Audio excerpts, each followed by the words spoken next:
Live from Hallandale Beach, it's Holistic Strides.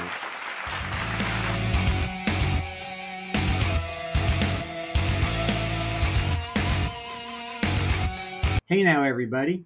Welcome to Holistic Strides, a Start With Your Feet production.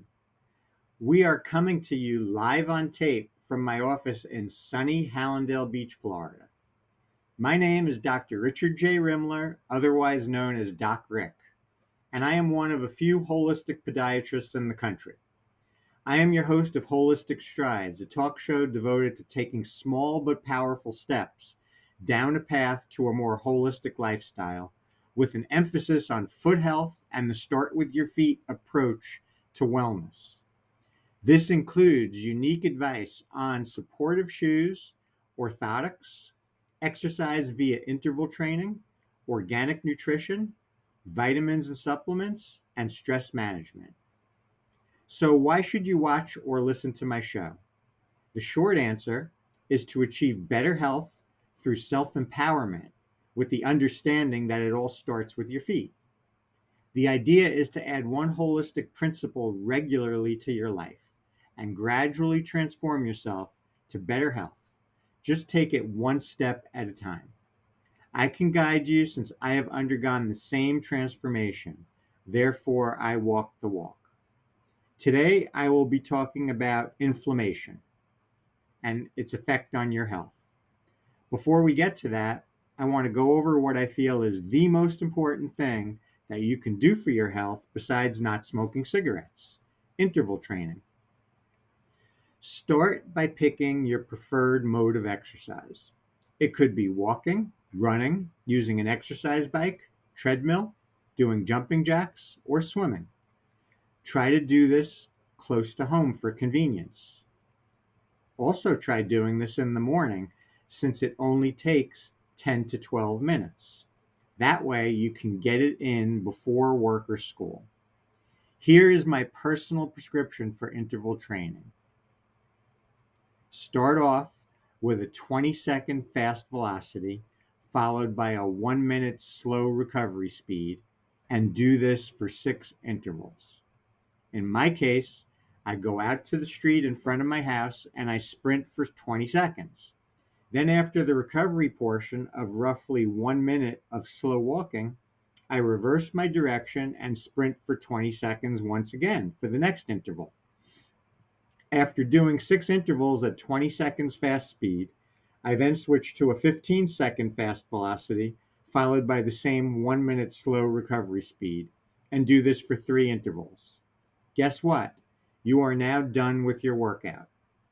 The take-home point is that the final 3 intervals must be done at a faster speed to reap the health benefits, which are substantial. These benefits include strengthening your lungs and heart, aiding in weight loss by inducing a 12-hour fat afterburn, better oxygenation to your cells, and most notably being anti-aging. Think of it as your own personal stem cell treatment given to you by yourself. I have been personally doing this technique since I first heard about it when I was age 50, and I think that this is one of the main reasons for my continued good health into my 60s. By the way, you can access a free ebook download about interval training, including my prescription, by going to my website, startwithyourfeet.com, and you can find it in the blog section. I invite everyone to incorporate interval training into your schedule and kickstart your path to wellness. Now, let's get to our main topic today, in which I'm going to be talking about inflammation. So, I'm going to read one of the first blogs that I ever wrote about it. It's called "It's the Inflammation Baby." Let's get right to the point. Inflammation is the number one cause of the majority of chronic, non-infectious disease, such as heart disease, hypertension, diabetes, Alzheimer's potentially. So if you want to stay healthy, you must keep inflammation down in your whole body. For example, the simple act of regularly flossing your teeth will reduce your chance of inflammation in your gums. If you have chronic inflammation in your gums, your whole body has a response, and that leads to inflammation over your entire body, setting you up for chronic disease. Without this inflammation, your body is able to respond to events in other parts of your body. So if you are high inflammatory and you take a misstep, you're more likely to get heel pain. If your inflammation in your whole body is lower and you take a misstep, your heel is potentially less likely to hurt. So you want to be able to keep inflammation down all the time in your body, and it will manifest itself in fewer chronic diseases as well as fewer foot problems too. One of the best ways to reduce inflammation in your body is to drink plenty of water throughout the day. I recommend the purest water, which is reverse osmosis.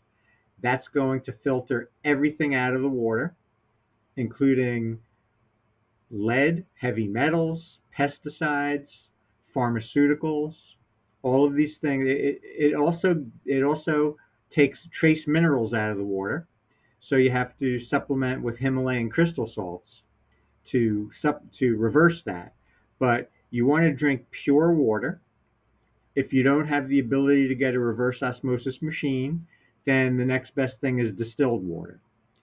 Now, you want to, whether you're drinking distilled water or reverse osmosis, you want to get your Himalayan crystal salts and take a quarter of a teaspoon in water every day so that you can get those trace minerals.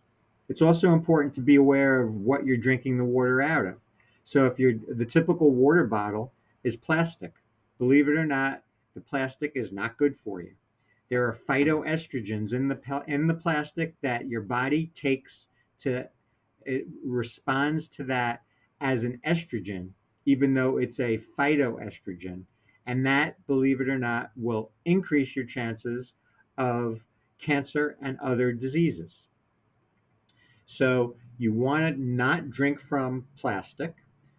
The safe things to drink from are ceramic or stainless steel or glass if you're home. But if you're going out, you want to use ceramic or stainless steel. You do not want to use a plastic bottle because that's the same as drinking water from a plastic container in the typical water bottle. So you're not doing yourself any good by drinking water from that. Another excellent inflammation fighter is the use of probiotic supplements. I try to take care of my patients quickly and safely. When the problem is resolved, I suggest all of my patients to go on a strong probiotic. Probiotics are the healthy bacteria that line your gut. They improve your immune system, they aid your body in digestion, and they also reduce pain and inflammation. People do not realize that probiotics can reduce inflammation. The nice thing about probiotics is that they do not interfere with blood thinning medications, which a lot of people are taking. So you can be on a probiotic, you can also be on a blood thinner, and you're not going to have a problem with the blood getting too thin. I recommend a 50 billion probiotic, 50 billion CFU, and you want to have a mix of bifido and lactobacteria. Typically, if it's a refrigerated product, I'm going to suggest that my patients buy it in the store rather than ship it, because the shipping process, it will lose its refrigeration. Even if it's shipped with dry ice, it will lose refrigeration in the shipping. So for that, I like to get that in the store. Now you can get non-refrigerated probiotics. They're going to be more expensive, but if you're going to go travel and you're not going to have access to a refrigerator when you travel, or even in the traveling process, then you can get a non-refrigerated probiotic, and then those you can get on the online stores.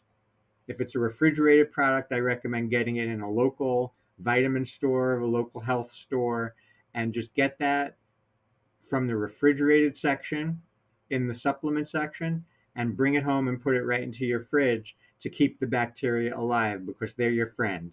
These are the healthy bacteria that are going to digest your food, improve your immune system, and reduce musculoskeletal pain and inflammation.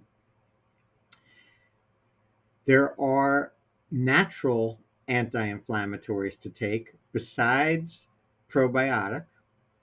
However, if you are on a blood thinning medication, you really should not take it. Or if you do take it, you have to take very low doses because you don't want to thin the blood out too much that can cause a problem also.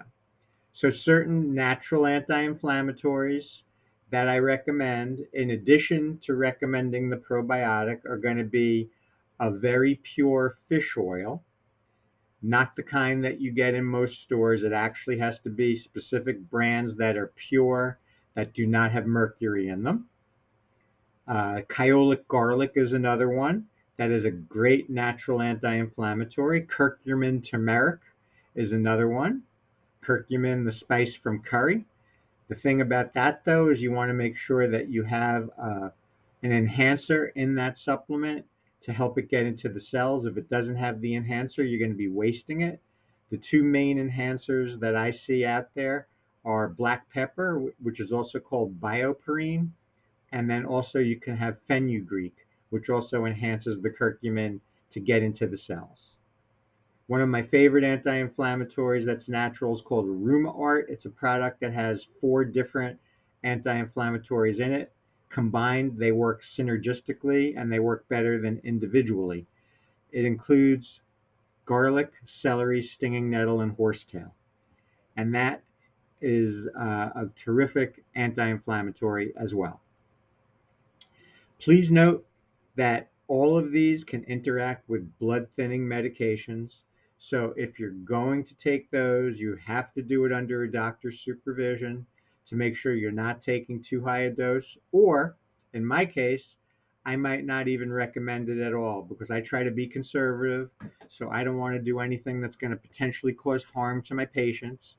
And that's why I recommend natural anti-inflammatories rather than Advil, Aleve, Motrin, or prescription anti-inflammatories, where you just take one of those and you can end up in the hospital with a stomach ulcer. So if some of my patients that are on blood thinning medications, I'm not going to consider the fish oils, the garlics, the curcumins. I'm just going to lean on the probiotic because that one will definitely not interfere with the blood thinning medications, and I will just have them take maybe a higher dose.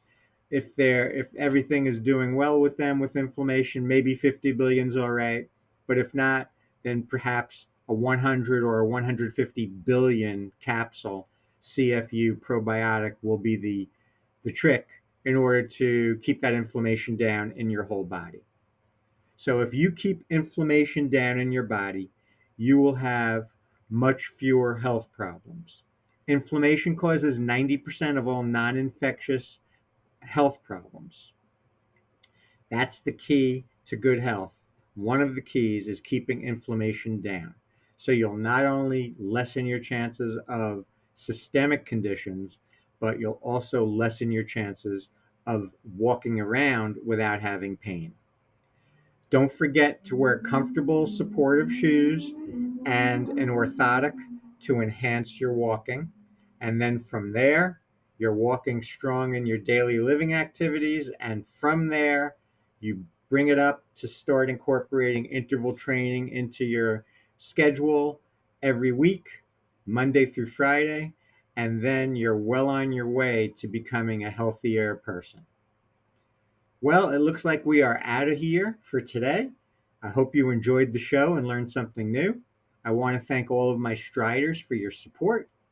I hope that you guys can incorporate today's topic into your lifestyle gradually over the next month to then make it a habit. Email me at docrick@startwithyourfeet.com if you have any particular topics you would like me to talk about on future shows. Until next time, start thinking outside the box in your approach to overall health by looking to your feet as a starting point. Walk strong and live long, my friends. See you next time on Holistic Strength.